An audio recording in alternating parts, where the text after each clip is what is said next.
김진의 돌직구쇼에 오신 여러분 반갑습니다. 김진입니다. 저는 오늘도 돌직구쇼 오픈 스튜디오 앞에 나왔습니다.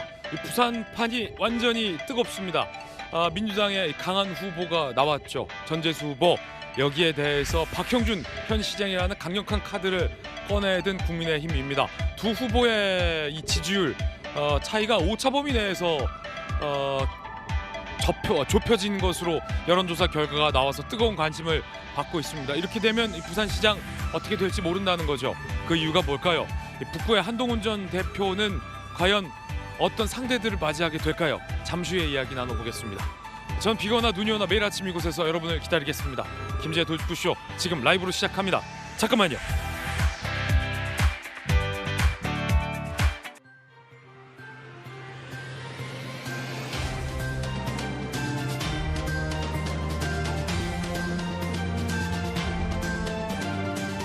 신문 읽어주는 남자입니다. 부산 선거가 참 뜨거워졌습니다. 부산시장 이 여론조사 양자 대결 발표됐는데 전재수 후보와 박형준 후보와 전재수 후보가 오차 범위 내에서 접전을 벌이고 있는 것으로 조사 결과 드러났습니다. 이렇게 되면 부산시장 열기가 더 뜨거워질 수밖에 없을 것 같습니다. 북구에 출마 선언한 한동훈 전 대표의 이 상대방들은 누가 나오게 될까요? 국민의힘 후보, 민주당 후보는 누가 될까요? 잠시 후에 이야기 나눠보겠습니다. 오늘도 저희 돌직구쇼에선 이번 선거 가장 뜨거운 평택과 부산 격정지 두 곳의 현역 의원들 스튜디오에 모셨습니다. 잠시 후에 이야기 나눠보죠. 오늘 조간신문 4가지 키워드 준비되어 있습니다. 먼저 첫 번째 키워드입니다. 첫 번째 키워드는 뭘까요? 바로 이겁니다. 난류. 동아일보가 오늘 일면에 쓰고 있는 기사인데 사실 많은 조간신문들 일면 헤드라인이기도 합니다. 함께 보시죠. 북핵 정보 유출 갈등, 난기류 키우는 한미 동맹 관계가 상당히 좀 우려스럽다라는 오늘 많은 조간신문들의 지적이 있습니다.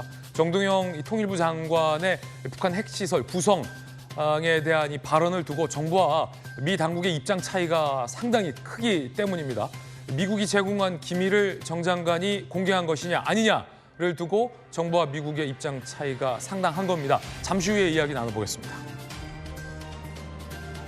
그런데 외교가에서는 비단 이번 정 장관의 이 구성 발언 때문만은 아니다라는 얘기도 나옵니다. 쌓여 있었던 무언가가 있다라는 얘기인데 잠시 후에 이야기 나눠봅니다. 이어서 다음 키워드입니다. 두 번째 키워드는 뭘까요? 역설. 한겨레 신문이 오늘 18면에 썼습니다. 트럼프 관세 역설, 글로벌 공급망 중국 파워를 키웠다. 관세 전쟁이 1년입니다. 세계는 어떻게 되고 있을까?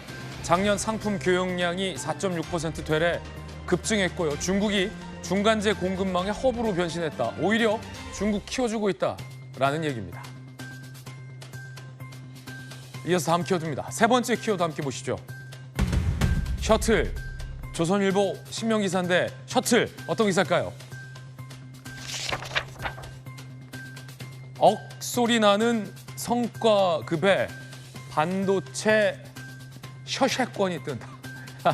셔세권. 셔틀버스와 역세권을 합쳐서 셔세권이라고 합니다. 셔틀버스가 가는 곳 특히나 이 삼성전자나 SK하이닉스를 기준으로 셔틀버스가 오냐 안 오냐 요 셔세권이 뜨겁다는 기사입니다.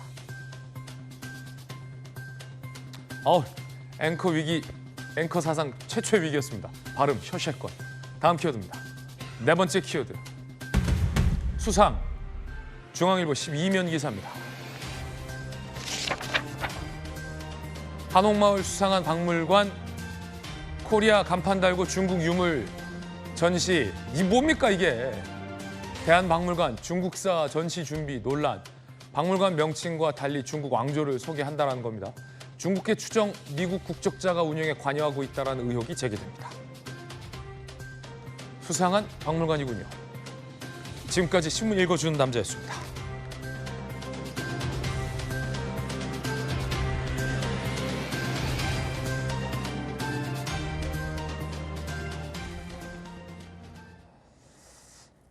오늘 아침 함께하신 분들 소개해드리겠습니다. 이번 선거의 이 뜨거운 격전지 두 곳이죠. 평택과 부산. 이 두 곳의 현역 의원들 오늘 돌직구쇼에 모셨습니다. 자, 그 밖에 전문가들도 소개해드립니다. 걸어다니는 법전, 정법전, 정익진 변호사님, 그리고 국민의힘의 공관위원이자 또 부산 현역 의원, 곽규택 의원 나오셨습니다. 안녕하십니까. 평택을 어마어마하게 개발한 그분이죠. 평택 국회의원 김현정 의원, 청와대 외교안보전략비서관 전성훈 통일연구원장님 나오셨습니다. 어서 오세요.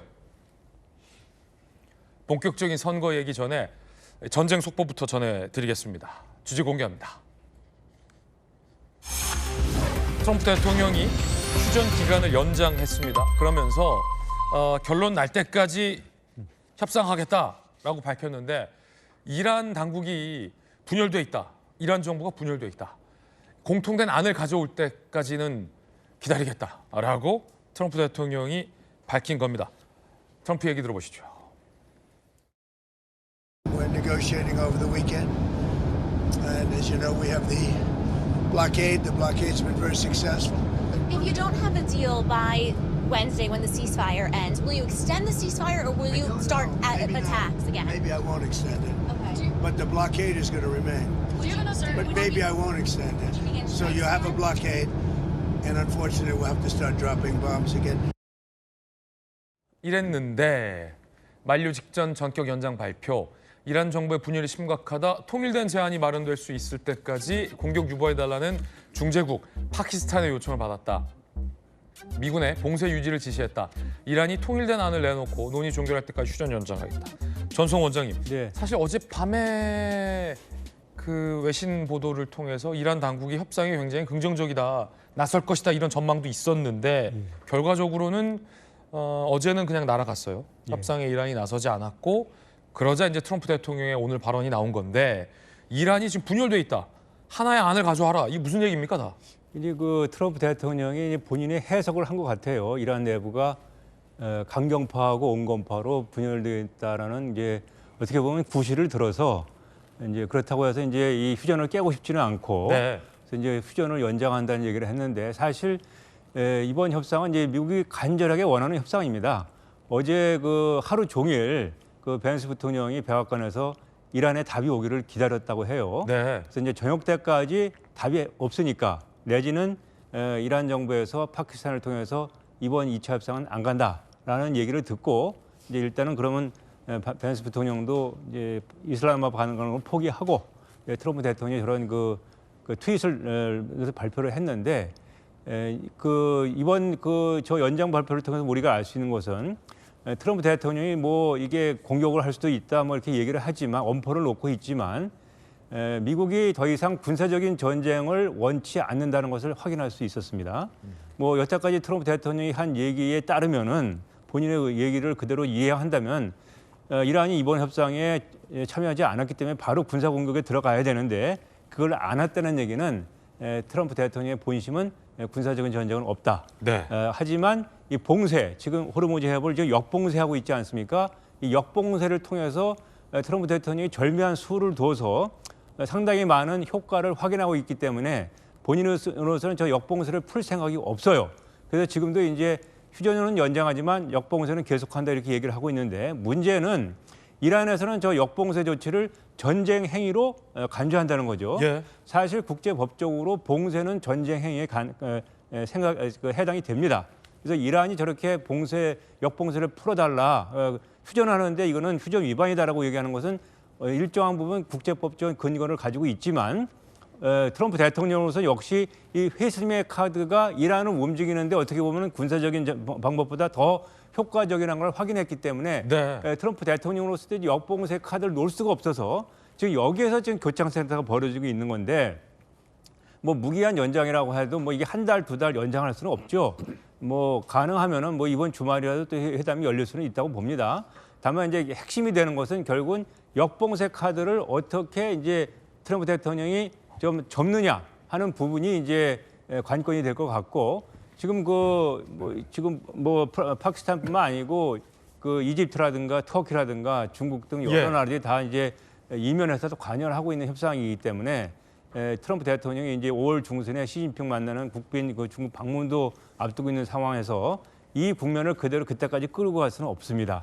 그래서 그 사이에 조만간 빠른 시간 내에 지금은 이거는 누가 어느 한쪽이 이기는 협상이 아니고 둘 다 타협을 할 수밖에 없는 협상이고 또 그 타협의 내용들이 상당히 많은 부분 얼개가 갖춰져 있기 때문에 역봉쇄 카드에 대한 결단만 이루어지면은 언제라도 회담 다시 이루어질 수 있고 최소한 기본적인 틀에 합의하는 그런 합의는 가능하다 이렇게 생각이 됩니다. 예, 2차 협상을 앞두고 이란 내부에 갈등이 있는 건 분명해 보입니다. 이른바 협상파와 강경파의 어떤 대립인데 협상파 갈리바프 이란 국회의장 미국과의 외교 이란 내 국가적 목표 달성이 필요하다. 강경파 아흐마드 바이디 이란 혁명수비대 총사령관 반대한다는 거예요. 협상 대표단 이란 입장 대변할 권한이 없다. 자기들끼리 지금 노선 정리가 안 돼 있다라는 얘기입니다. 갈리바프 이란 의장의 참모는 또 이런 얘기를 한 걸로 전해집니다. 갈리바프 이란 의장의 참모 마흐디 모하마디 트럼프의 휴전 연장은 분명히 기습 공격을 위한 시간 벌기다. 이런 의심도 협상 주요 당사자 주변에서 이런 의심의 목소리도 지금 제기되고 있는 그런 상황인데 요 얘기, 이 의심은 어떻게 봐야 됩니까? 휴전을 연장한 건 기습 공격을 하기 위한 시간 벌기다. 지금 그 이란에서도 계속 그렇게 얘기를 하고 있지만 지금 현재 이란이나 미국이나 이스라엘이나 휴전을 했다고 해서 뭐 손을 놓고 있는 게 아니고 그동안에 부족했던 전략 물자를 비축한다든가 무장 태세를 다시 뭐 강화한다든가 이런 거 보완 전출을 하고 있어요. 그래서 언제 다시 전쟁이 일어나더라도 대비할 수 있는 태세를 갖추고 있는 상황인데 다시 말씀드리지만 트럼프 대통령의 역봉쇄 조치가 이란에서 보기에는 휴전협정 위반이기 때문에 휴전협정 위반이기 때문에 계속 저런 문제가 나오는 것이고 지금 지금 전쟁 국면이기 때문에 이란에서도 공화국 혁명 수비대를 통한 군부의 입지가 강화될 수밖에 없죠.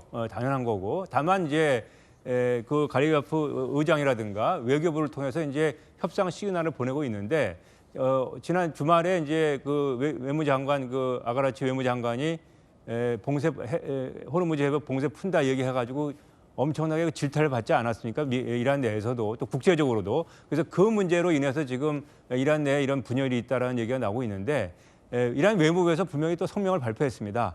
그 외무장관의 그런 트위트는 개인의 트위트도 아니고 외무부 차원의 트위트도 아니고 이란 내부의 최고 결정권자의 지시를 받아서 이행하는 우리는 부서에 불과하다라는 얘기를 했거든요. 예. 그래서 이 모든 국면이 지금 그 트럼프 대통령이 오늘 그 얘기하면서 이란 내부가 분열되어 있는 것 같다. 그래서 통일된 안을 가져올 때까지 이거를 이제 휴전을 연장한다 이 얘기를 했지만 어찌됐든 최고 결정권자는 그 모지타베 하메니 이 사람의 지시에 의해서 때로는 강경하게 때로는 유화적으로 지금 움직이고 있는 것이 이란 내부의 의사결정 시스템이 아닌가 생각이 됩니다. 그렇군요.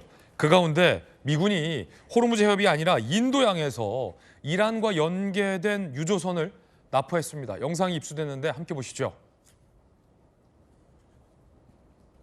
자, 지금 미 병력이 헬리콥터에 탑승을 했습니다. 그래서 이란에 연계된 이런 화물선에 미 병력이 내리는 모습 영상이 지금 입수됐습니다. 화물선 전체를 이제 수색하기 위한인데요. 이 선박은 인도양에서 미군에 의해서 현재 수색이 되고 있는 상황이고요. 이란과 연계된 것으로 의심이 되는 선박으로 볼 수 있습니다. 자, 이란의 원유 운반선 인도양에서 지금 납포된 걸로 전해지고 있는데 전송 원장님 이건 어떻게 봐야 됩니까? 지금 이란의 원유는 수출이 금지되어 있죠. 국제 제재로. 그래서 이제 이란을 통해서 불법적으로 지금 저런 밀거래가 이루어지고 있는데 저걸 지금 납포를 한 거죠. 저거는 역봉쇄하고는 차원이 다른 문제입니다. 이미 국제법적으로 미국이라든가 다른 나라들도 국제 제재 위반입니까? 네, 국제 제재 위반이기 때문에. 근데 국제 제재를 위반한 배 이름치고는 배 이름이 예뻐요. 티파니? 티파니예요, 티파니? 더 의심 가지 않습니까? 예뻐서? 그렇고 있겠군요. 이제 저런 상황인데 그러니까 이란으로서는 지금 협상을 이제 이슬람마바에 가느냐 마느냐 결단을 내려야 되는데 어쨌든 자기 유선이 또 납포가 됐고 티파니가 잡혔어요. 또 하루 전에는 또 화물선 자체가 또 그 포탄 맞아가지고 또 회항을 했고 호르무즈에서 이런 상황이 제기가 되고 있고 또 트럼프 대통령이 이란에서 지금 젊은 여성 8명이 지금 교수형에 처해 위기가 있다. 사진까지 내면서 교수형 중단하라고 이거 정책의 압박을 하고 있으니까 이런 모든 여건들이 지금 이란으로 하여금 이번 2차 협상은 나오기 좀 어렵게 만들었거든요. 그래서 이게 어떻게 보면 협상의 묘인데, 기교인데, 현재 국면에서는 이란을 무조건 압박한다고 해서 되는 국면이 아니기 때문에 정치적으로 미묘하고 세심하게 이란을 좀 관리해서 협상적으로 끌어낸다는 차원에서 미국 외교가 좀 더 좀 정교하게 진행돼야 될 것 같다는 생각이 듭니다. 어쨌든 저 티파니는 국제 제재 위반으로 납포가 된 거다. 이건 또 분명히 해야죠. 그런가 하면 이스라엘 군이 예수 그리스도 상에 망치질을 하는 영상이 공개돼서 논란이 일고 있습니다.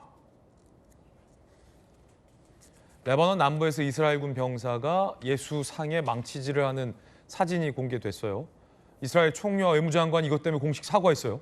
해당 병사 2명 보직 해임, 30일 구금. 이게 매년 우리의 세금과 무기 가져가는 최고 동맹국의 모습이냐? 라며 미국 내에서도 비판이 나왔어요. 미국 보수 진영 인사들의 비판도 이어지고 있는데 이거는 신성 모독에 가까운데 아무리 이스라엘이 유대교고 예수님을 인정하지 않는다고 하지만 그 예수님 상에 얼굴에 그것도 이렇게 망치질을 하는 것은 비매너 중에 비매너 아닙니까? 저건 뭐 이란 정부라든가 이스라엘 정부라든가 군에서 지시했다기보다는 제가 보기에는 한 병사의 일탈 행위라고 생각이 되는데 저 사진이 찍혀가 전 세계에 보도가 됐기 때문에 이스라엘 정부에서는 상당히 악재죠. 또 미국도 마찬가지입니다. 지금 이스라엘과 미국이 연합해서 어찌됐든 이슬람 세력에 대한 공격을 하고 있는데 이 예수상에 대한 저런 행위를 한 것에 대해서는 저거는 변명의 여지가 없고 따라서 이제 이스라엘 군과 정부도 신속하게 이제 대응을 했지만 저 여파는 남을 것이고요. 지금 국제적으로 또 특히 이제 미국 내에서 이 반전 여론도 높지 않습니까?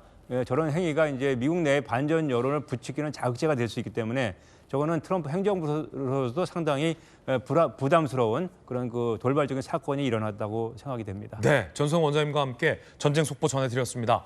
이번엔 저희가 준비한 다음 순서입니다. 뜨거운 인물 3인방을 저희들이 선정했습니다. 오늘의 핫피플 3인방 누굴까요? 만나보시죠. 첫 번째 주인공부터 보시죠. 정동영 장관입니다. 국제사회가 잦은 전쟁과 에너지 수급 문제로 비상 상황입니다.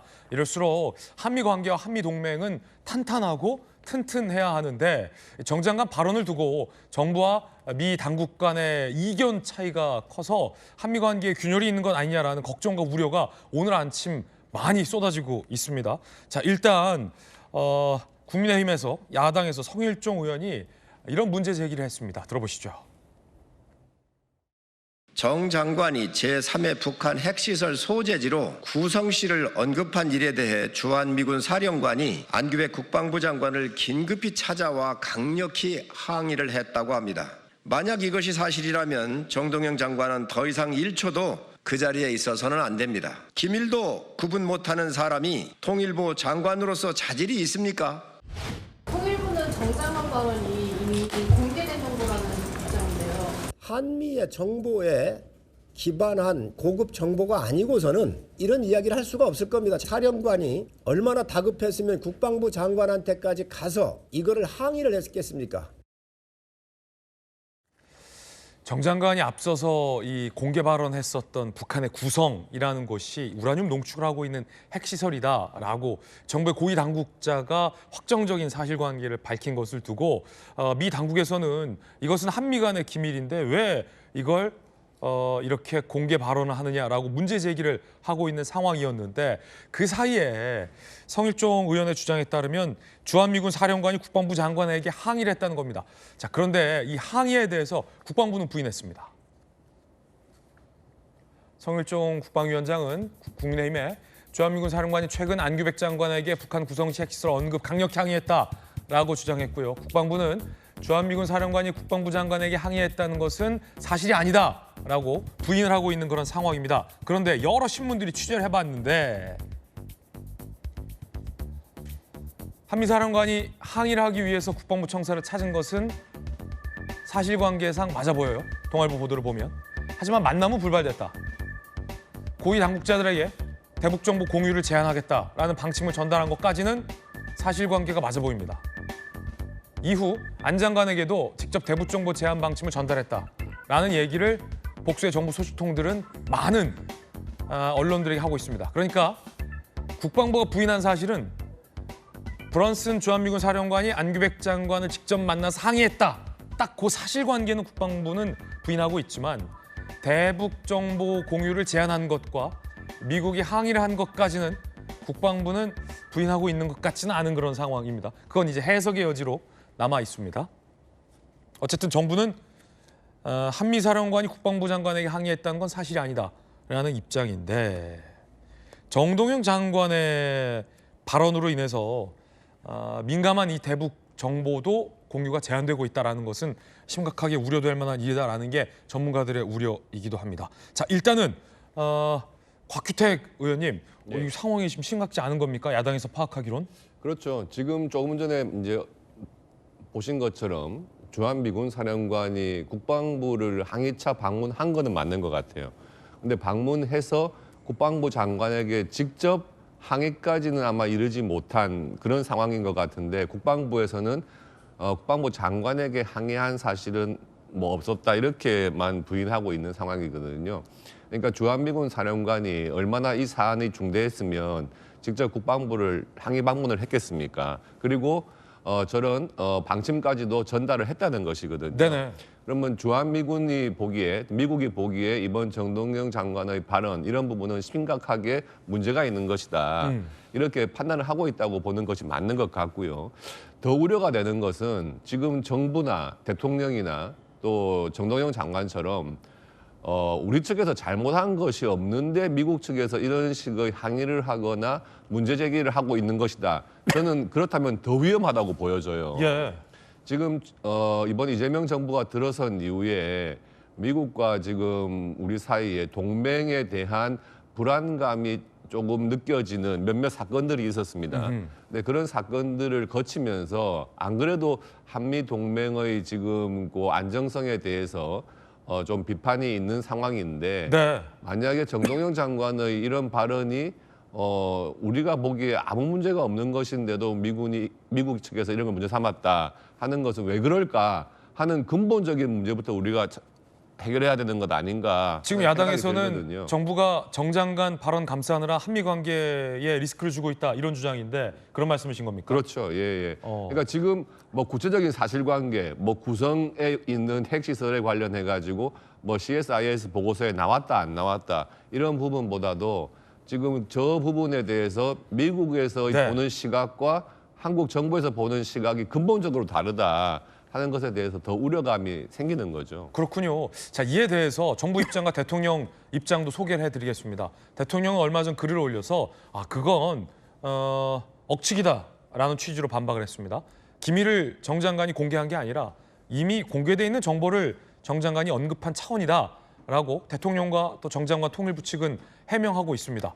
자, 그런데 그럼 궁금한 건 이미 공개돼 있는 정보를 언급한 차원일 뿐이라면 미국이 왜 이렇게 항의하고 대북 정보 공유도 제한하고 있는 겁니까? 저는 그 미국의 의도가 있다고 보여지거든요. 네. 지금 정보 제공을 일부 제한한 것에 대한 그 이유에 대해서 지금 요건과 관련해서뿐만 아니라 그 지난달에 우리가 올 초에 DMZ법이라는 거를 추진한 적이 있었어요. 맞아요. DMZ법. 그 관련해서 이제 DMZ의 출입 관리를 일부를 통일부가 나눠 갖는 그런 내용이었는데 그거에 대해서 미국이 반대했잖아요. 또 하나는 미국과 중국 간의 서해상에서 전투기가 대치한 적이 있었어요. 그 관련해서 사전에 우리 한국 정부에 얘기를 하지 않아서 미군 사령관이 사과한 적도 있었거든요. 네. 그런 것들도 이 정보 제한의 한 이유로 지금 미국에서는 얘기하고 있거든요. 지금 이렇게 누적돼 있다. DMZ법, 주한미군 서해 공중훈련, 한미연합훈련 축소 등등이. 네, 그래서 지금 미국의 의도는 제가 봤을 때는 이런 한미 동맹 간의 의견의 대립은 있을 수 있잖아요.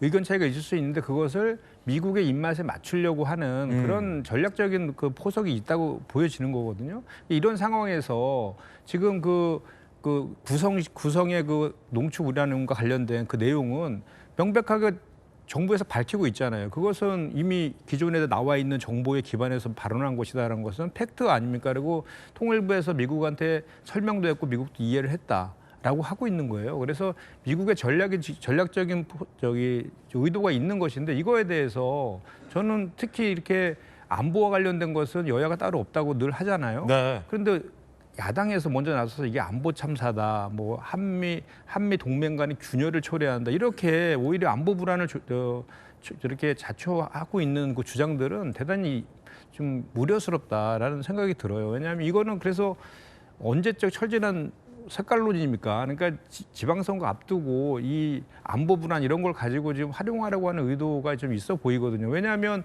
이미 정동영 그 장관이 작년 그 인사청문회 때에도 그 관련된 그 언급을 했었을 때도 국민의힘은 아무 얘기도 안 했었거든요. 그리고 이미 뭐 많은 언론 보도라든지 미국의 싱크탱크인 ISIS라든지 CSIS 등에서도 이미 뭐 2016년, 2025년도에 구성과 관련된 그런 내용들을 많이 다 다룬 그런 내용들 아닙니까? 그래서 이미 공개된 사실이라는 것은 분명한 사실이에요. 그래서 대통령께서도 오죽하면 그렇게 언급을 하셨겠습니까? 그래서 이와 관련된 것들은 그 미국의 의도 이런 것들까지도 감안해서 여야가 좀 그 국익을 중심으로 해서 대처할 그런 문제다라고 저는 생각을 합니다. 앵커로서 좀 정리를 한번 좀 해드리겠습니다. 그러니까 입장 차이가 굉장히 많은 지점에서 벌어지고 있는 건데 일단 정 장관이 구성을 공개석상에서 언급한 것을 두고 말씀드리셨듯이 미국에서는 한미 간의 긴밀한 이 기밀 공조를 정 장관이 공개석상에서 어겼다라고 보고 있고요. 문제 제기를 하고 있고요. 이에 대해서 우리 정부는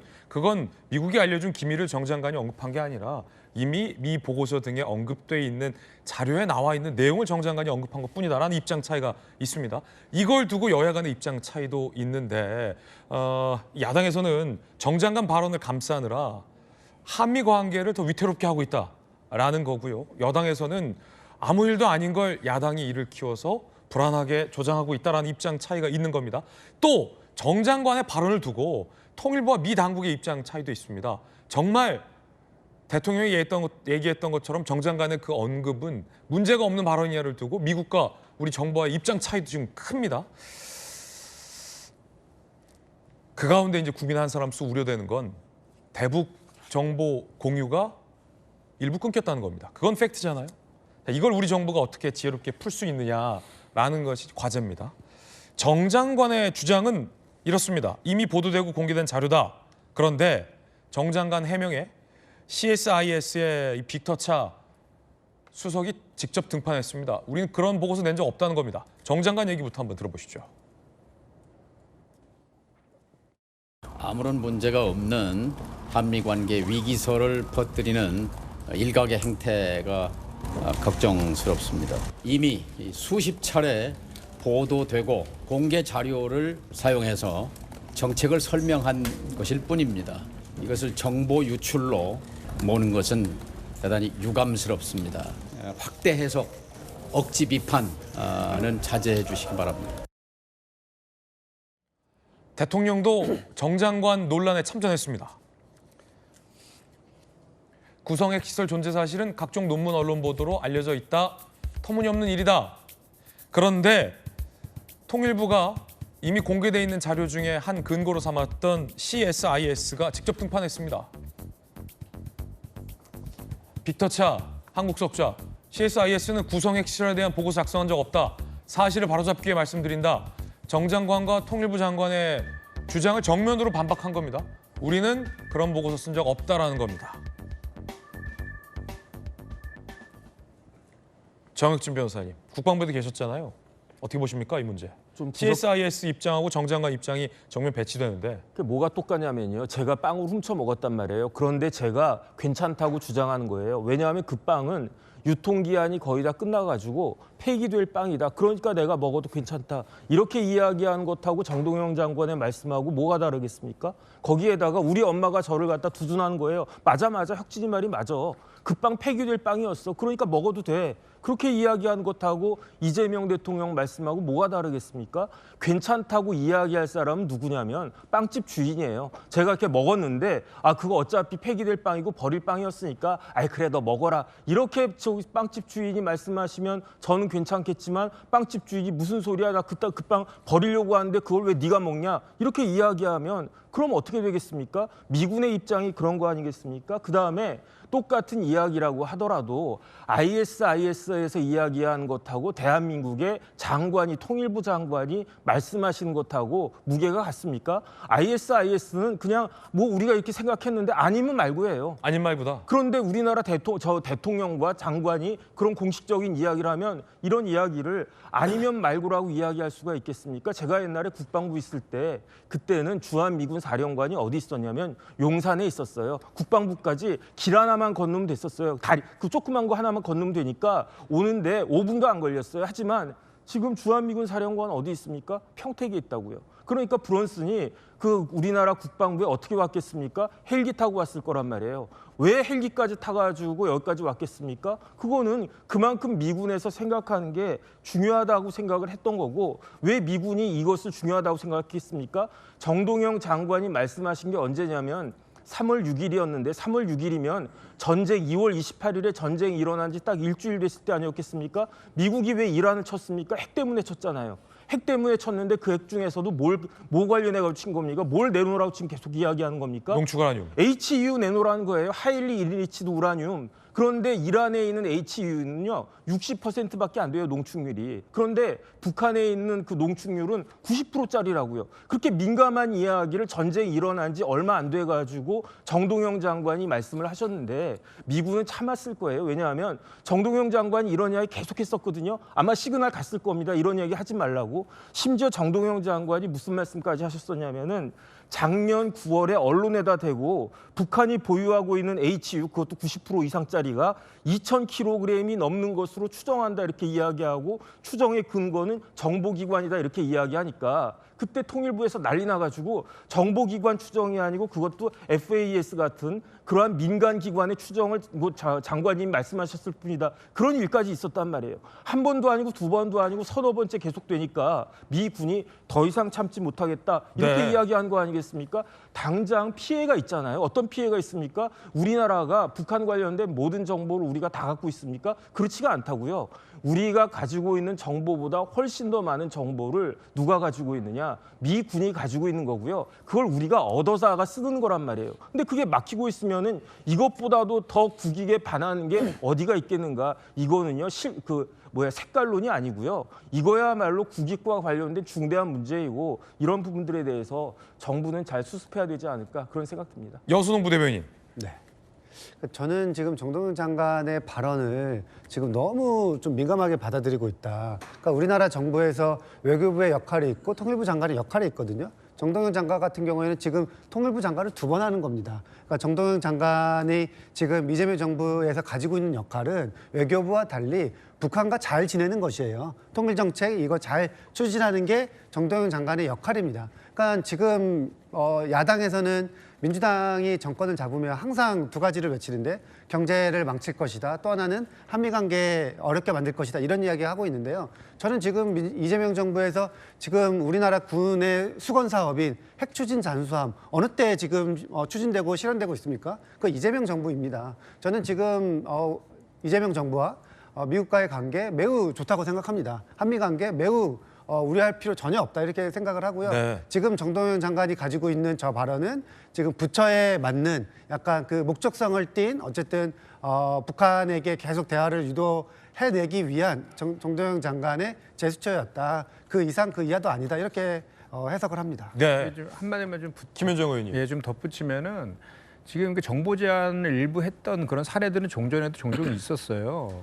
종종 있었고 그리고 지금 이번에 정보 제한한 그 내용이 뭐 이렇게 북한에서의 그런 탄도 미사일 발사라든지 이런 아주 남북 간의 관계에 있어서의 아주 핵심적인 그런 내용을 제한한 건 아니거든요. 그래서 그 종전에도 그런 사례도 있었고 분명한 것은 이 정동영 장관이 한 발언들은 기존의 언론에 많이 보도되었고 그 미국의 싱크탱크에서 이미 보고서로 발표된 그런 내용에 기반해서 했던 것도 팩트입니다. 그런데 그럼에도 불구하고 왜 그러면 미국에서 이렇게 사실에 기반 이미 그 공개된 자료에 근거해서 한 발언에 대해서 이렇게 제한 조치를 했느냐 그 지점을 오히려 저는 우리 그 국회에서 여야 가릴 것 없이 그걸 지적해야 될 문제라고 저는 오히려 봐지는 거거든요. 그래서 아까도 제가 말씀드렸죠. 미국은 전략적인 의도가 있는 거예요. 한미 간의 관계에 있어서 한국의 정책들을 본인들의 입맛에 맞게끔 하려고 하는 그런 길들이기 하려는 의도가 분명히 깔려 있는 거거든요. 그 의도에 우리가 정치권에서 거기서 오히려 나서서 안보 불안이나 한미 동맹이 균열되고 있다 이렇게 나서서 오히려 안보 불안을 자극할 필요가 없다라는 말씀을 제가 드리는 겁니다. 네, 여야 양측의 입장 전해드렸습니다. 여러분 어떻게 생각하십니까? 중요한 것은 오해가 있다면 한미 간의 충분한 설명과 신뢰를 바탕으로 풀어야 하는 문제만큼은 분명해 보입니다. 핫피플 함께하고 있습니다. 두 번째 주인공 만나보시죠. 오늘 중요한 뉴스들이 많습니다. 한동훈 전 대표와 장동혁 대표입니다. 장동혁 대표가 미국 갔다 돌아와서 진종호 의원에 대한 진상조사를 지시해서 당 안에서 논란이 일고 있습니다. 진종호 의원은 반발하고 있습니다. 집 얻은 게 왜 해당 행위냐라고 묻고 있어요. 단지 집을 얻었다는 것이 해당 행위라면 당이 이런 방향으로 가면 안 된다. 부산에 집 보고 온 것도 맞고 가계약도 한 상황이다. 한과 뜻을 같이 하겠다는 것이다. 라고 또 본인의 정치적 노선을 숨기진 않았는데 그게 왜 해당 행위냐라고 묻고 있는 겁니다.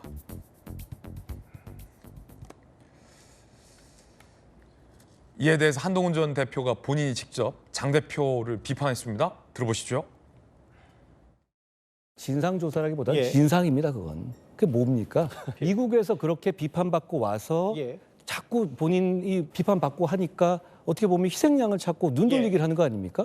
저는 민주당과 싸우는 걸 본 적이 없어요, 그분이. 민주당과 싸우는 저를 방해하는 것만 봤죠. 왜 도대체 그러는지 이해가 가지 않습니다. 지역에 가보면 여의도나 광화문에서 생각하는 것보다 국민의힘의 지금 지도부가 너무너무 잘못 가고 있다는 것에 대한 비판의식이 정말로 강합니다. 결국은 그 방향은 잘못된 것으로 이미 결론이 나 있다라는 말씀 드리고 싶어요.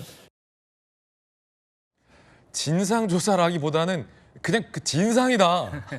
강하게 비판한 겁니다. 자, 그럼 지도부의 반박은 뭘까요? 김민수 최고입니다. 장동혁 대표는 당내 어떤 누구와도 싸우려고 한 적이 없습니다. 본인들이 시비를 걸었지 장동혁 대표가 언제 본인들을 향해서 단 한마디라도 싫은 소리 했습니까? 무소속 후보를 응원하러 내려가겠다라고 하면 이거 우리 당 소속 아닌 겁니다. 언제 싫은 소리 한 적 있냐라고 하지만 싫은 소리 하고 있습니다. 무소속 후보 응원하러 내려갔다면 우리 당 아니다. 해당 행위 맞다는 겁니다. 자, 곽규택 의원님, 부산 또 현역. 지난 저희 돌직구쇼에서 이제 고마하고 장 대표도 한동훈 전 대표 제명 풀고 한동훈 대표 복당해서 경선 치르자. 그게 당을 사랑하는 길이다라고 말했다가 또 원내대표 등으로부터 경고를 받은. 예? 미안해요, 앵커가. 정말 죄송해요. 괜히 그거 물어봐서 그런 얘기 하면 안 되는지 몰랐죠. 해도 되는 줄 알았죠. 바둑에서 이 정석 같은 이야기를 한 거고요. 그럼. 네, 기본 중에 기본이죠. 그리고 지금 진종호 지금 그 의원 같은 경우는 아직까지는 뭐 선거운동을 하거나 무소속 후보를 위해서 뭐 앞장서 가지고 뭐 부산에서 뭐 같이 다니거나 이런 상황은 지금 아니에요. 아니고 지금 지방선거 때까지는 당 내에서 어떤 윤리위의 징계나 저런 징계를 위한 조사나 이런 것은 일단은 중단하기로 해둔 상태입니다.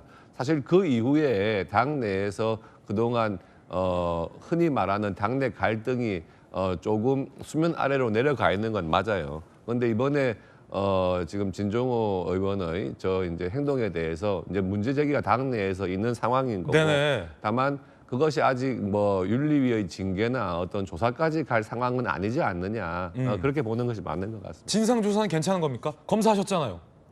근데 지금 진상조사라고 할 게 뭐 있겠습니까? 본인이 이미 나와가지고 집어넣는 거 맞고 가계약했고 그런 건 다 확인된 거 아니겠습니까? 예. 더 조사하고 뭐고 할 건 없어 보인다. 그렇죠. 다만 앞으로 이제 이런 무소속 출마를 하는 지역들이 또 있을 거예요. 뭐 부산 북가뿐만 아니고 다른 지자체 선거에서도 뭐 당내 경선이나 공천 과정에 불만을 품고 무소속 후보로 나오는 부분들이 있을 건데 그런 부분에 대해서 우리 당에 소속된 인사가 그것을 지원하거나 뭐 공개적으로 지지 선언하거나 이것은 있을 수 없는 일이죠. 원칙적으로는 안 된다. 검사로 따지면 정식 수사 착수하기 전에 이제 내사 단계 들어간 게 아마 당의 진상조사 지시 비유될 것 같은데 진상조사 할 거는 아닌 것 같다라는 의견이에요? 예. 할 상황도 아니다. 상황도 아니다? 아직까지는. 예. 그러다 또 경고 먹는 거 아닙니까? 당에서? 항상 객관적인 말씀을 드리는데 그렇지만 진종호 의원이 앞으로 더 나아가서 네. 어떤 무소속 후보를 위한 선거운동을 하거나 이런 것을 해서는 해당 행위가 분명하죠. 그렇군요. 네. 정영진 변호사님, 집을 알아보고 비례의원이라 지역구가 없어요. 그래서 거주 이전의 자유가 비례의원들에겐 있다. 어제 김광선 변호사가 돌직구쇼에 그런 말 하기도 했는데 각약한 상황이라고 숨기지 않았어요. 당에서는 지금 해당 행위라고 엄중 경고성의 어떤 진상조사 지시까지 지금 나온 상황 어떻게 보십니까? 진종호 의원이 거기에 대해서 조금이라도 움찔하겠습니까? 무섭겠습니까? 아무렇지도 않을 거예요. 아무렇지도 않다. 제가 봤을 때 참 이렇다라는 생각이 드는 게 장동혁 대표 열흘 동안 출타하다가 집에 돌아오지 않았습니까? 그러면 산적한 일들 많을 거 아니에요. 그런데 지금 뭐 하겠다는 이야기입니까? 진상조사한다는 이야기잖아요. 장동혁 대표가 할 줄 아는 거는요. 징계하고 경고하고 진상조사하는 거하고 이런 거밖에 없는 거 아니겠습니까? 그러니까 차라리 밖에 나가 있었던 게 더 낫다라는 이야기가 지금 나오는 거 아닌가. 강한 비판이에요. 저는 그런 생각 들고요. 그다음에 지금 찬밥 더운 밥 가릴 때입니까? 지금 저기 김현정 의원님 계시지만 예. 지금처럼 막강한 여당이 언제 있었습니까? 지금처럼 막강한 대통령이 언제 있었습니까? 그렇다라고 하면은 야당 입장에서는 여당 견제하기 위해서 찬밥 더운 밥 가릴 게 아니라 뭐 전체적으로 힘을 모아야 되는 거 아니겠습니까? 무소속뿐만 아니라 개혁신당하고도 같이 보조 맞출 건 맞춰야 되는 거 아니겠습니까? 이런 것들을 보수를 지지하는 그러한 사람들이 원하는 것이 아닌가. 제가 봤을 때는요. 해당 행위가 뭐냐 어렵지 않은 거 아니겠습니까? 당을 어렵게 하고 당을 힘들게 하는 게 그게 해당 행위잖아요. 예. 해당 행위라고 하는 게 구체적으로 뭘 말하는 거겠습니까? 지지율 떨어뜨리고 그다음에 지방선거 총선 대선에서 패하게 만들고 이게 해당 행위잖아요. 지금 진종호가 해당 행위를 하고 있습니까? 장동혁이 해당 행위를 하고 있습니까? 진종호가 지금 국민의힘 지지율을 10%대로 떨어뜨렸습니까? 장동혁이 10%대로 떨어뜨렸습니까? 해당 행위로 징계받아야 할 사람 따로 있다라고 저는 생각합니다. 정혁진 변호사님의 소신 발언, 개인적 의견 전해드리고 있습니다. 강한 비판인데요. 해당은 장동혁 대표가 있다. 부산 북구 문제, 공천 문제를 아직 못 풀고 있습니다. 부산의 서병수 의원, 김도읍 의원 등은 무공천해야 한다라고 주장을 했고 오늘 나온 이 부산의 곽규택 의원은 지난 저희 돌직구쇼에 나와서 제명을 철회하고 복당해서 경선을 치러서 단일 후보를 내야 한다라고 소신 발언을 하기도 했습니다. 장동혁 대표는 과연 어떻게 할까요? 들어보시죠. 곽규택 의원의 발언과 박성호 대변인의 발언 들어보시죠. 만약에 삼자 구도로 간다 정말. 네. 그러면 다시 보수가 분열하는 모습을 보여주는 현장이 또 부산이 될 수 있거든요. 그렇죠. 저는 한번 새로운 아이디어를 낸다면 한동훈 전 대표가 국민의힘에 다시 들어와서 경쟁을 통해 가지고 국민의힘 후보로 단일화해서 나가는 게 제일 좋지 않겠나. 곽규택 의원의 발언은 공관위원을 하고 있는 입장에서 부적절한 발언이라고 생각을 하고요. 혹시라도 오해될 수 있는 그런 발언이 나온 부분에 대해서 일단 당을 대표해서 죄송하다는 말씀을 드리고요. CL도 안 먹힌다. 지도부는 이런 반응 지금 나오고 있습니다. 그 가운데 이번 주말 한동훈 전 대표와 박민식 전 장관 같은 지역에서 뛰고 있잖아요. 공개 대면 전망되고 있습니다. 한 자리에 만난다, 맞닥뜨린다는 거예요. 외나무 다리에서 만나는 거예요. 북갑 대전 서막, 부산 북구 한 초등학교에서 체육대회 행사가 예정돼 있는데 둘 다 나 참석하겠소라고 밝힌 거예요. 그러면 한 자리에 둘이 처음으로 마주치게 되는 겁니다.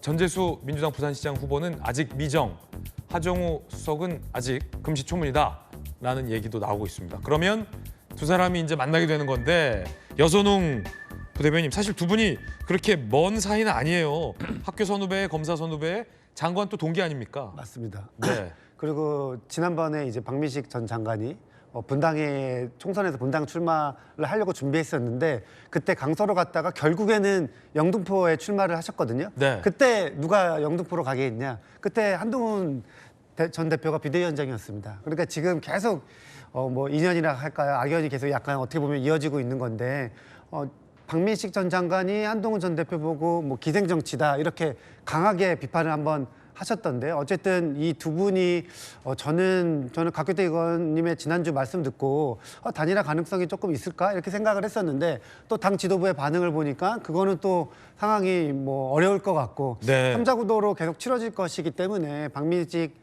전 장관의 한동훈 전 대표의 이 견제구 날리기는 앞으로 더 심해지지 않을까 이런 생각이 들고요. 그리고 어쨌든 지금 민주당 같은 경우에는 빨리 지금 후보를 찾아서 좋은 후보를 찾아서 국감에 내서 빨리 지금 한동훈 전 대표와 지금 오늘도 계속해서 뭐 한동훈 전 대표 위주로 이제 북합 관련돼서 기사나 이런 것들이 관심이 이제 쏟아지고 있는데 빨리 민주당으로 좀 화제 전환을 돌릴 수 있게 민주당도 빨리 후보를 좀 찾아서 내야 된다 이 말씀 드리고 싶습니다. 네, 아직까지 변수는 몇 가지가 있습니다.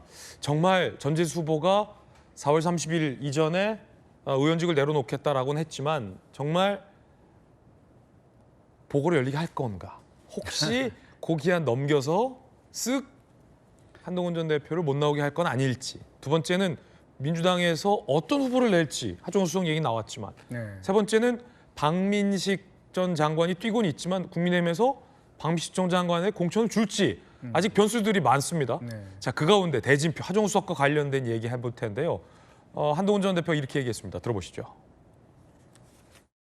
그분이 그렇게 얘기했더라고요. 이재명 대통령이 나오라고 지시하면 나올 거다. 이렇게 얘기했더라고요. 자, 좋습니다. 전 나와야 된다고 생각해요. 그러면 저는 사실상 저와 하정우 씨를 통한 이재명 대통령의 대리전이 될 것이라고 생각합니다. 제가 대리전 형식으로 강력하게 이번 선거를 통해서 문제점을 낱낱이 드러내고 국민들의 심판을 받도록 하겠습니다.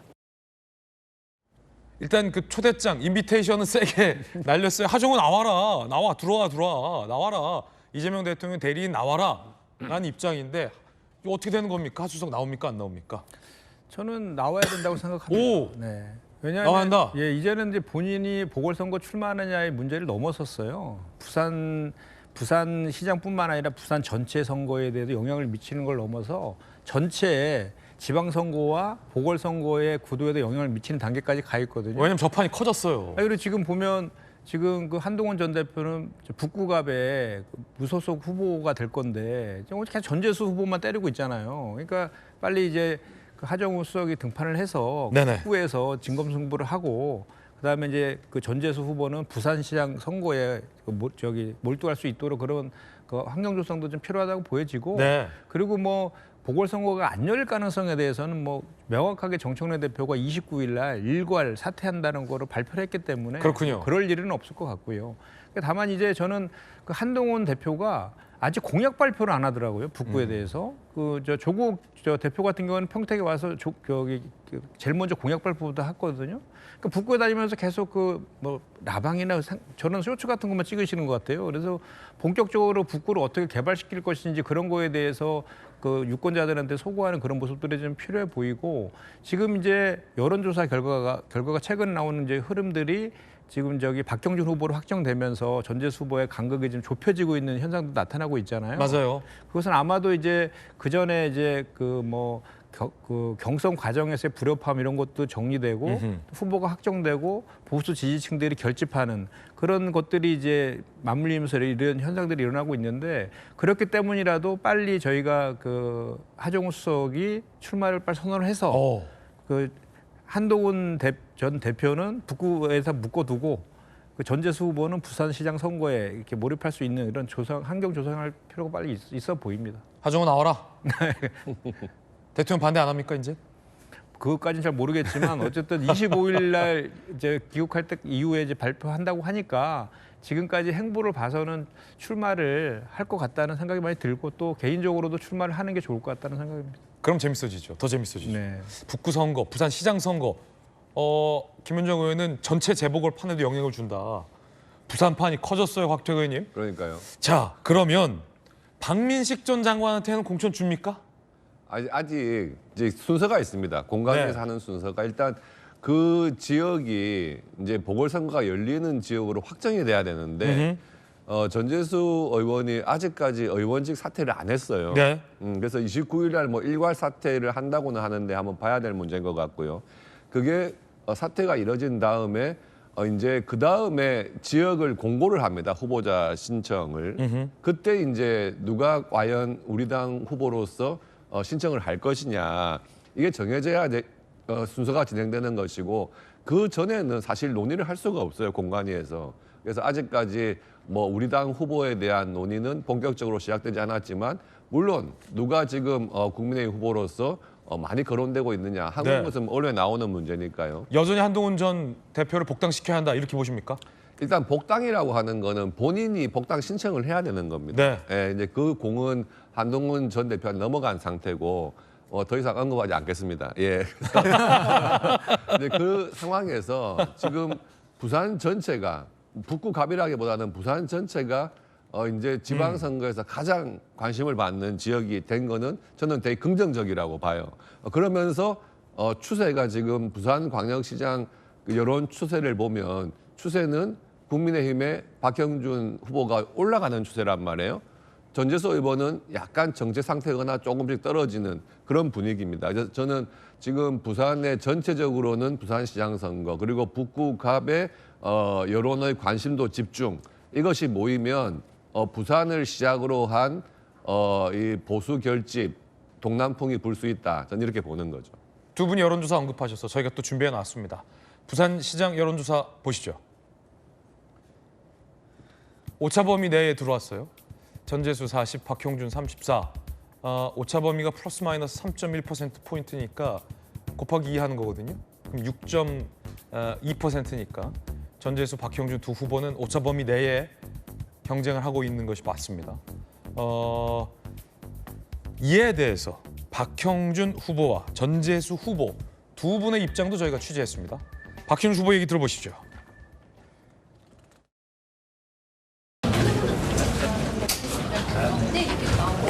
그것도 지역 선대위가 만들어지면 지역 선대위 내에서 충분히 논의를 해서 선거에 도움이 되는 방향으로 하겠습니다. 더 이상 얘기는 제가 내가 관련해가지고 비판하시는 게 많은데 고생했습니다.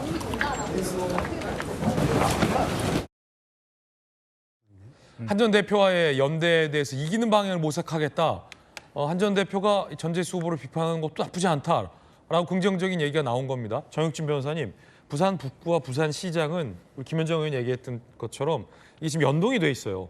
부산 재보궐 국면이 부산시장판 전체 지방선거 판에도 영향을 이렇게 주고 있는데 박형준, 한동훈 연대설 어떻게 보세요? 저는 이제 박형준 시장은요, 지금 뭐 누구 눈치를 보겠습니까? 지금 레이스는 벌어졌고 부산시장에 당선되느냐 아니면 탈락하느냐. 0.1%라도 이겨서 당선되면 재선 시장 돼가지고 뭐 박형준 시장이 더 큰 정치적 꿈이 있을지는 모르겠지만 그게 나아가는 거고요. 0.1%라도 지면은 이제 전직 시장 되는 거 아니겠습니까? 네.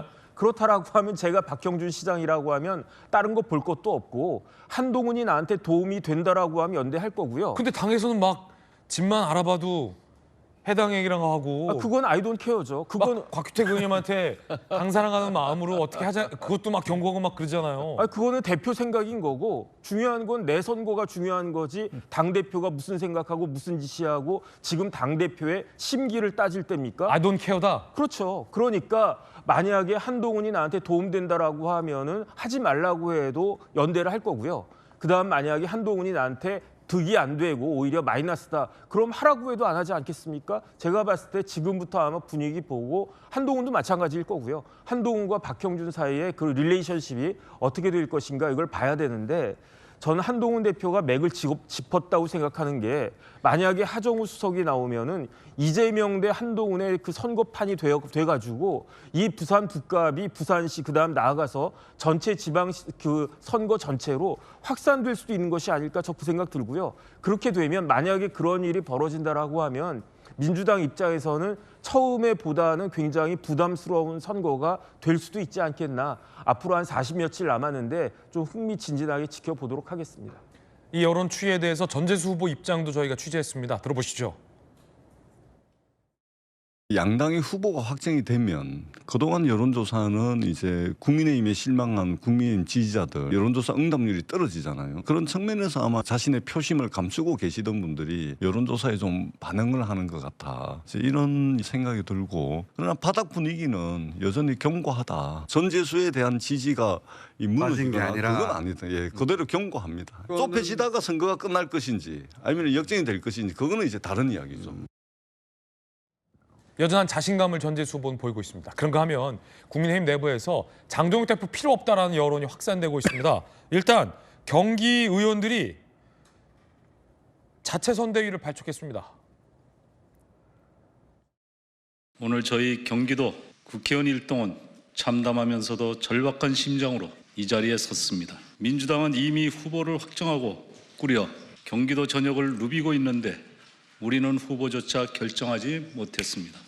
그러나 이대로 주저앉을 수 없습니다. 경기도 자체 선대위를 즉시 발족하겠습니다. 현장을 지키는 저희가 직접 엔진을 돌리겠습니다. 위기 상황에서 경기도가 먼저 움직여 수도권 승리의 전초기지가 되겠습니다. 장동혁 대표가 선거에 도움 안 된다라고 비판하는 의원들이 하나둘 늘어나고 있습니다. 오늘 오신 것처럼 서울 여기저기 돌아다니면서 이제 유세하셔야 되잖아요. 대표를 부르실 건지. 그 얘기 좀 그만해. 안 부르실 건지. 장동혁 대표가 특정 후보를 지원한다 그러면 뭐 10표는 붙일 수 있어도 그 한 100표는 잃는 상황이 될 거기 때문에 아마 서울의 모든 지역에는 장동혁 대표가 오지 못할 거예요. 저 또한 오지 않았으면 하는 바람이 있고요. 와서 도움이 되는 선거 지역이 단 한 군데도 없습니다. 서울, 부산, 대구, 경북에서도 이런 얘기 나와요? 오세훈, 장동혁 후보들의 짐, 박형준, 쎄 빠지게 일해도 중앙당에서 실정하면 잘못된다. 이철우 경북지사, TK 공동선대위, 추경호 지역선대위, 유영아 혼자 싸워도 돼. 앞서서 경기도 자체선대위. 당대표와 각자 도생 따로 돌고 있는 거 아니냐. 당대표 오지 말라 기류 아니냐. 라는 거예요. 여수영 대변인 어떻게 보세요? 네.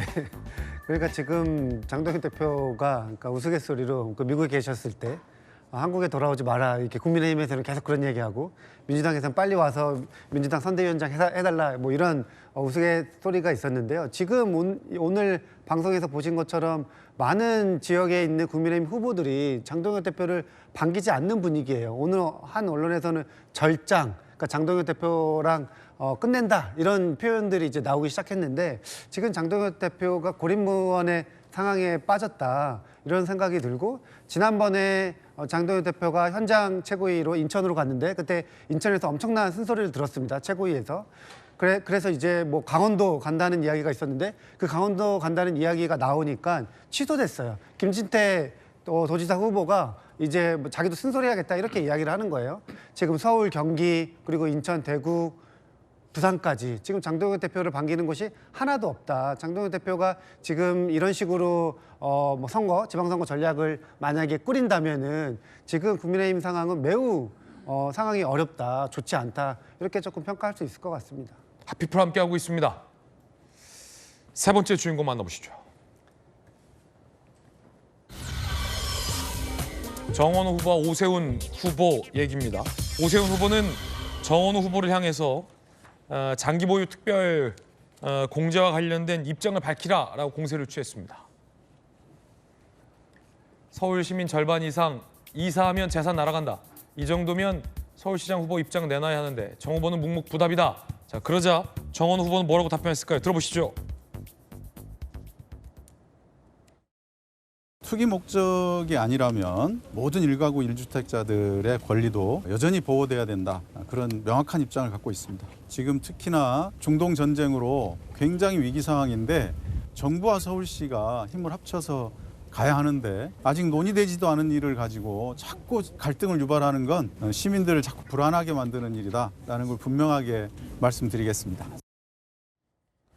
당에서는 최근 김현정 의원님 장특공 폐지 안 한다. 선거 전에 할 생각 없다. 이런 입장 밝혔는데 그러자 이제 오세훈 후보나 야당에선 아니 지금 대통령이 했던 말과 다르지 않느냐.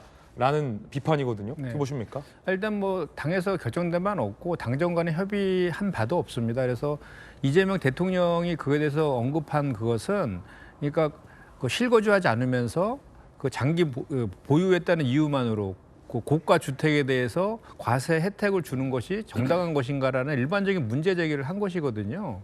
그래서 그런 차원이고 실제로 우리나라가 그 장기 보유 특별 공제에 관련해서는 그 실거주 했을 경우에는 당연히 그 그 혜택을 받잖아요. 근데 다만 보유했다는 것 사실만으로 거주하지 않으면서 보유했다는 것 사실만으로 세액공제를 주는 거에 대해서는 좀 검토해봐야 되지 않느냐 이런 관점인 것이고 실제로 지금 현재도 12억까지는 전부 다 그 양도소득세 자체가 없지 않습니까? 12억 이상의 고가 주택에 한해서 10년 이상 이제 거주 또는 그 보유하게 되면 최대 80%까지 이제 세액공제를 해주는 그런 내용이잖아요. 그런 내용들에 대해서 현재 우리 이재명 정부의 부동산 정책은 일관되게 실수요자를 보호하겠다는 그 원칙을 가지고 있는 거거든요. 그런 맥락에서의 문제 제기를 한 그런 것이고 현재 이와 관련해서 어떤 것도 결정된 바가 없는데 국민의힘에서는 마치 이것을 실거주자에게 세금 폭탄을 매기려는 것이다라는 정치 공세를 하고 있다는 거죠. 실제로 팩트가 아니지 않습니까? 실거주자는 이거와 상관이 전혀 없는 보유만 하고 실거주하지 않고 보유만 한 것에 대한 문제 제기를 한 것인데 그런 이제 정치 공세를 하는 거에 대해서는 문제가 있다라는 지적인 것 같습니다. 그런가 하면 민주당 내에서도 이 공천 경쟁이 상당히 치열합니다. 특히 김용 전 부원장이 경기도 공천을 강하게 요구하면서 김남국 전해철 이 두 사람에게 견제구를 날리고 있습니다. 들어보시죠. 저는 보궐선거에 정말 출마하고 싶습니다. 출마할 예정이고요. 그리고 지역은 제가 경기도에서 활동하기 때문에 뭐 몇 차례 말씀드렸습니다만은 경기도를 제가 활동하고 싶은 지역으로 좀 이렇게 선정됐으면 좋겠다. 아시다시피 김용 전 원장은 2심에서 유죄 판결을 받았습니다. 1심, 2심 모두 다 1, 2심 유죄 맞죠? 그렇습니다. 예. 그래서 대법원 확정 판결만을 남겨두고 있는 상황인데 과연 정청래 대표가 공천을 주는 것이 바람직하느냐의 논란의 인물이기도 합니다. 그러면서 안산 하남 김남국 전해철 두 사람을 견제했습니다. 안산 하남 두 군데 중 당이 전략적으로 결정해 주길 김용 전 부원장은 강하게 요구하고 있어요. 김남국 딱 집었어요. 김남국 지난번에도 전략 공천 받았는데 이번에도 또 주면 이건 특혜다. 전해철 이재명 당시 당대표 체포동의안 앞장서 통과했다. 그다음에 강하게 비판을 했습니다. 이런 살얼음판 같은 분위기 속에서 정청래 대표가 김남국 전 의원에게 이 살벌한 농담을 했습니다. 들어보시죠. 고구마는 심어놓으면 다 말라 비틀어집니다. 근데 비가 한 번 오면 새싹이 나기 시작합니다. 그래서 이렇게 심으면 됩니다. 이렇게 넣어가지고 이렇게 하고 덮어주면 끝입니다. 대표님 맞습니까? 대표님처럼 하면 농사 다 망합니다. 꼼꼼하게 해야 돼 이렇게. 정청래는 사과하라. 최종하고 다릅니다. 이제는 이거 다 써주세요. 노 코멘트 하겠습니다.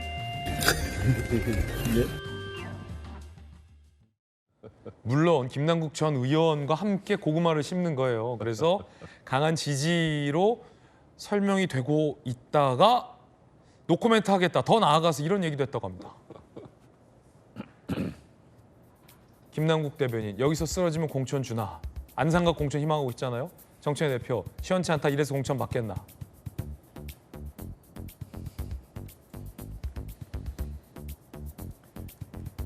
이래서 공천 받겠나. 자, 김윤정 의원님. 네.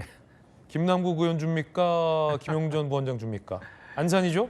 네, 아직 고민이 좀 많이 있으신 것 같아요. 그러니까 뭐 당내에서는 그 이제 서사가 있고 그 이재명 대통령의 측근으로서 탄압받은 그런 서사 때문에 공천을 해서 유권자의 심판을 받을 기회를 줘야 된다라는 의견들이 많이 있는데 또 반대하는 그 관점들도 분명히 있잖아요.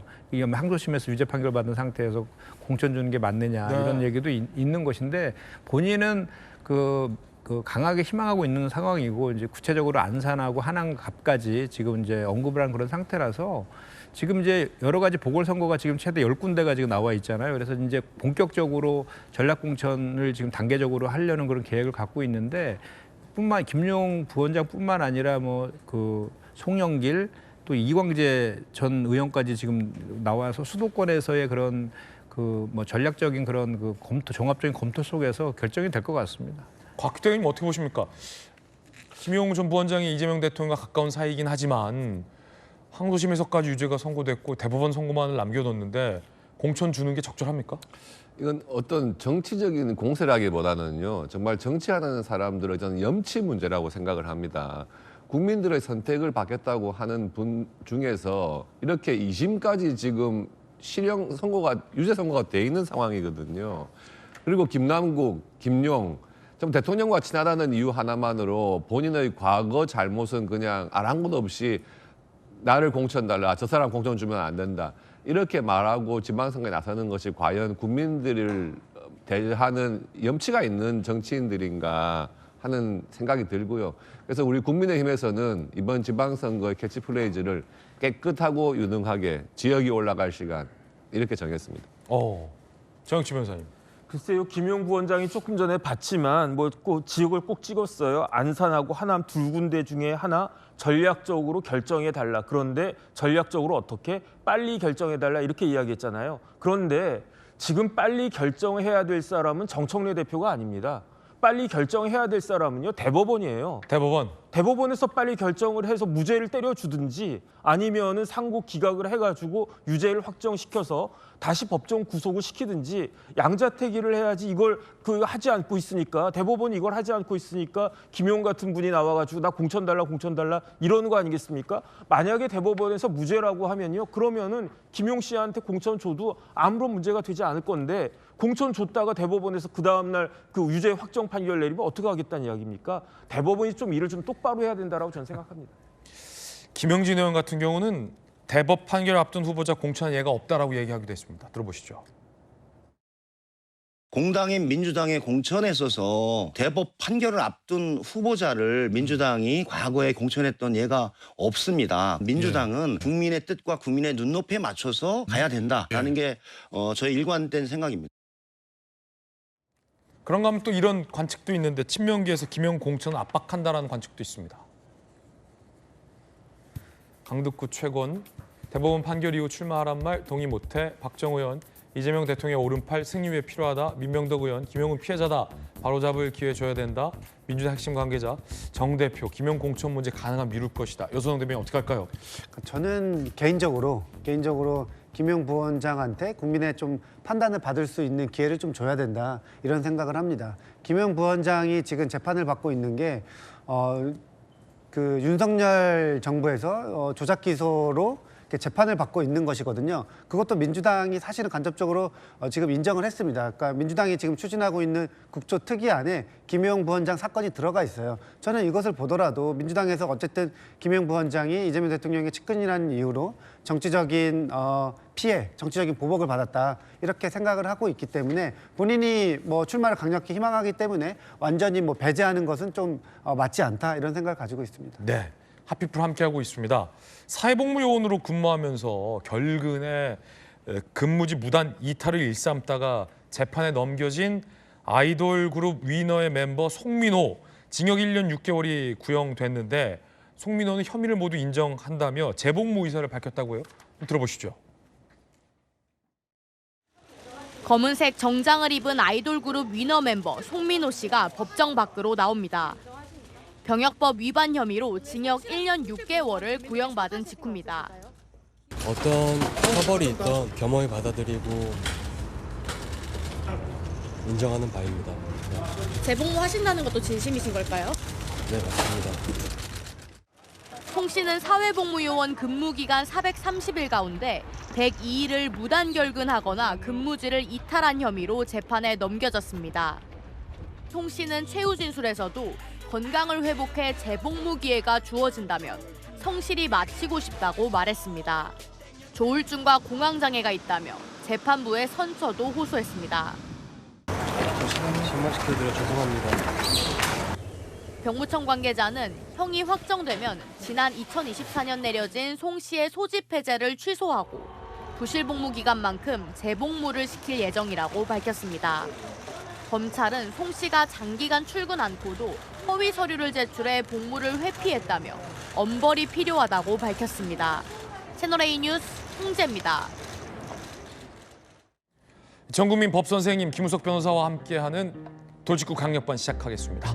김우석 변호사님 어서 오세요. 안녕하세요. 자, 첫 번째 사건부터 풀어보겠습니다. 첫 번째 사건의 단서는 뭘까요? 자, 웬 수치 있고요. 무속인의 단서들이 여기저기 많습니다. 숯불 고문 사건 여러분들 기억하시죠?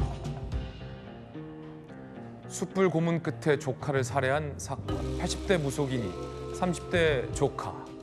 가게 일을 그만두겠다. 이 조카는 이 80대 무속인의 주 수입원이었습니다. 그러자 무속인은 악귀를 퇴치해야 한다며 범행을 준비했습니다.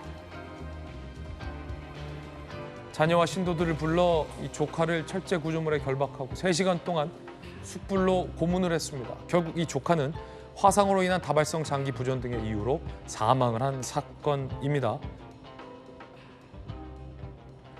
이 무속인에게 무기징역이 선고됐었는데요. 어찌된 일인지 2심에서 무기징역이요, 징역 7년으로 대폭 줄어들었습니다. 1심 재판부는 살해 수법이 전례를 찾기 어려울 정도로 잔혹하고 엽기적이라며 살인 혐의를 적용해 무기징역을 선고했습니다. 그런데 2심 재판부는요, 미필적 고의 증명 안 돼, 평소 조카를 아꼈다, 왜곡된 무구속적 사고방식으로 치료 목적의 주술이다라고 인정을 했어요. 상해치사로 바꿔서 징역 7년으로 줄여줬습니다.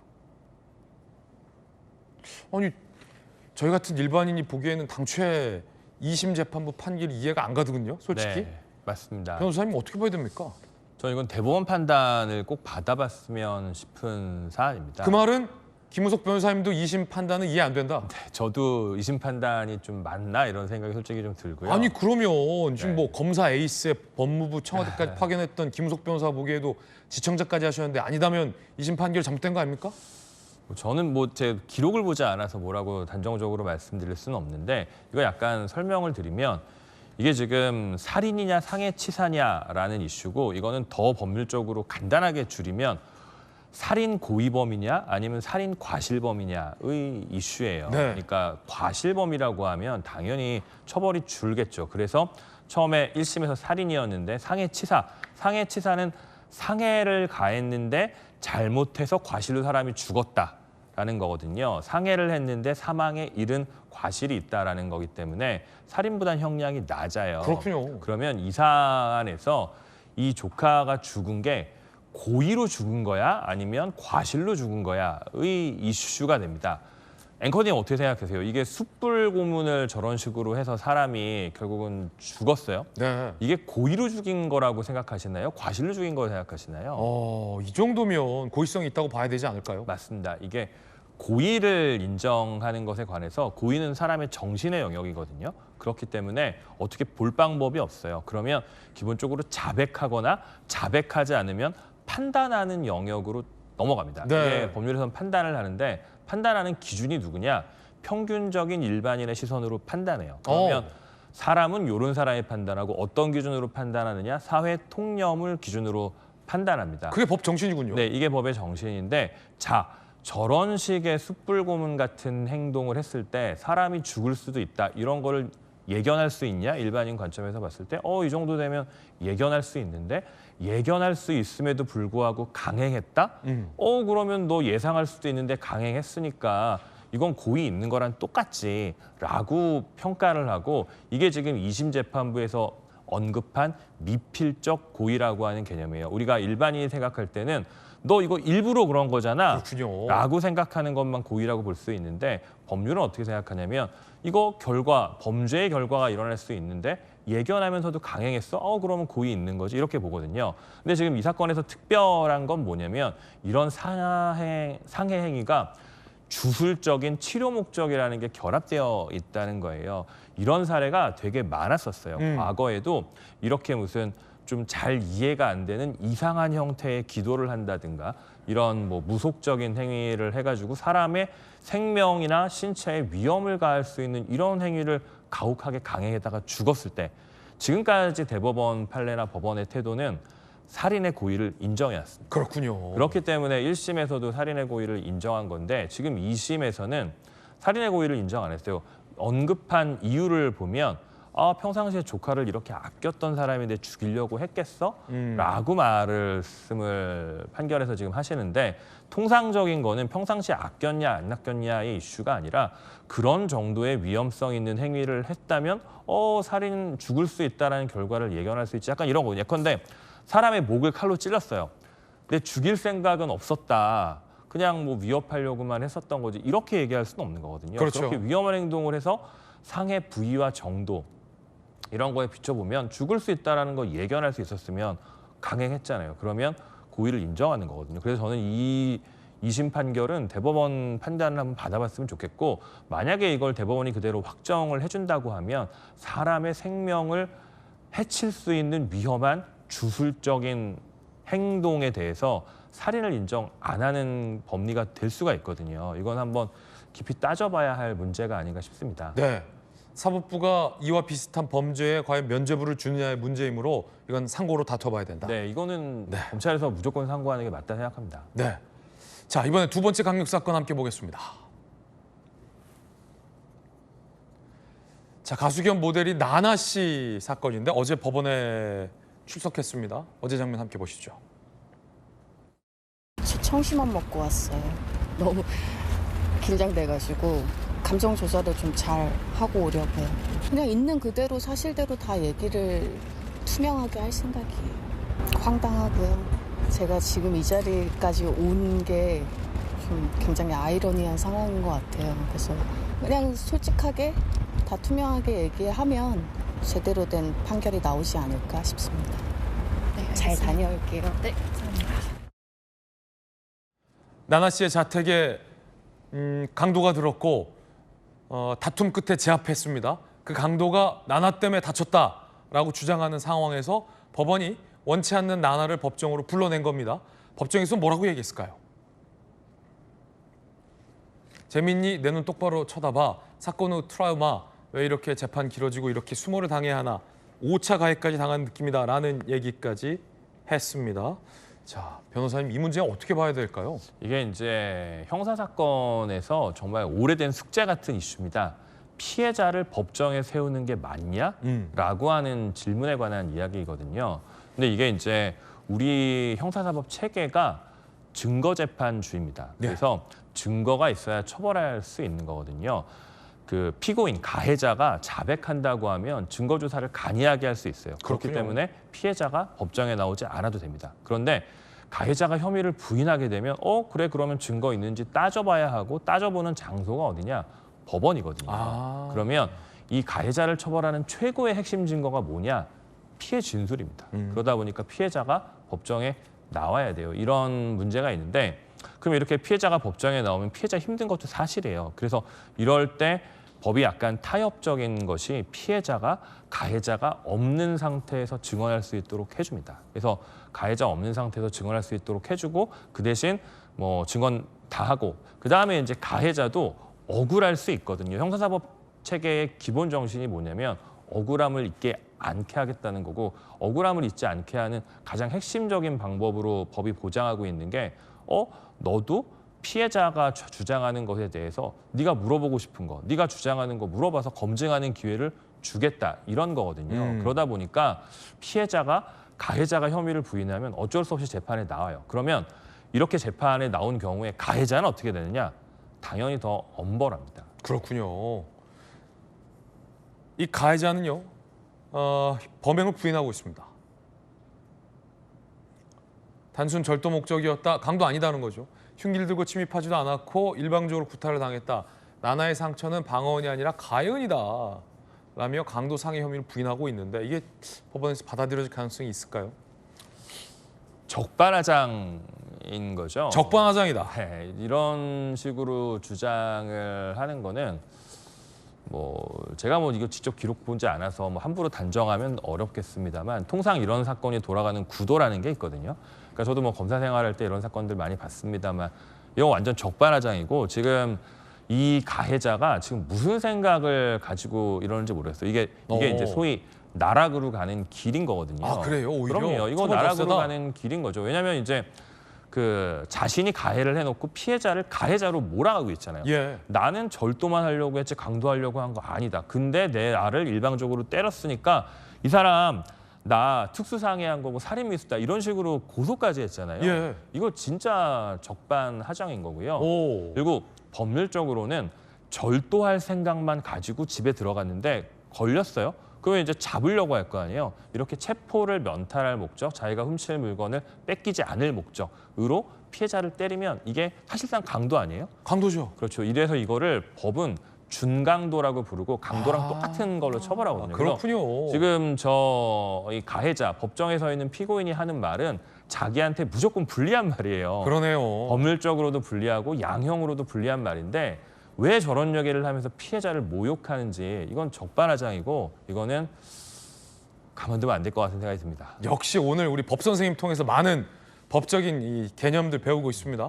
이번엔 세 번째 사건도 풀어보겠습니다. 돌직구 강력반 세 번째 사건의 단서는 날다람쥐도 잡혔다. 진짜 날다람쥐는 아닐 것 같고요. 영상이 입수됐는데 함께 보시죠.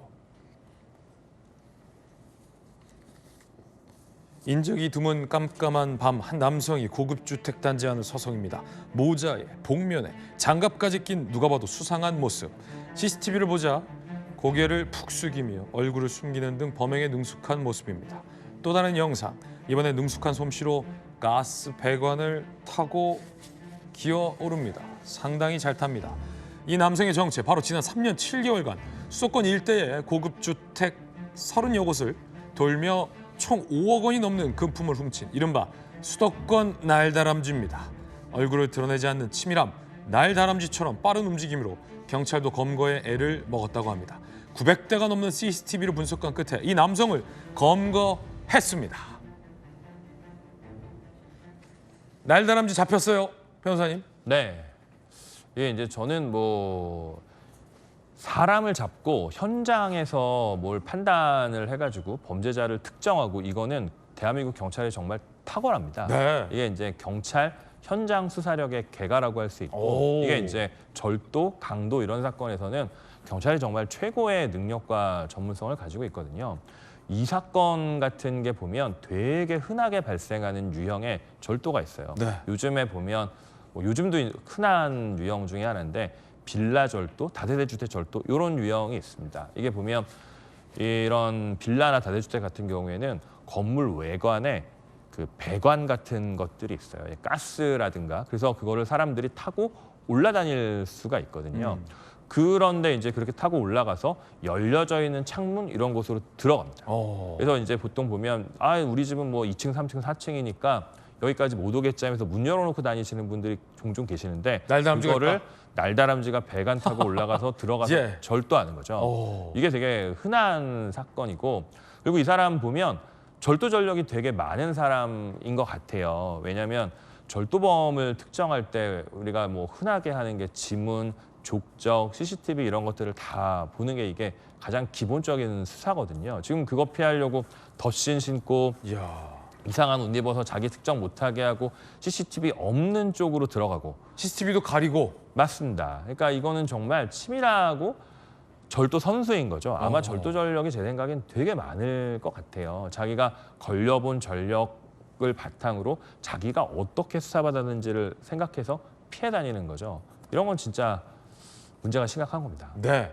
하지만 결국 날다람쥐도 결국엔 잡힌다라는 오늘의 교훈이었습니다. 전국민 법선생님 김우석 변호사님과 함께 오늘 세 가지 강력 사건 시원하게 풀어봤습니다. 변호사님 감사합니다. 감사합니다.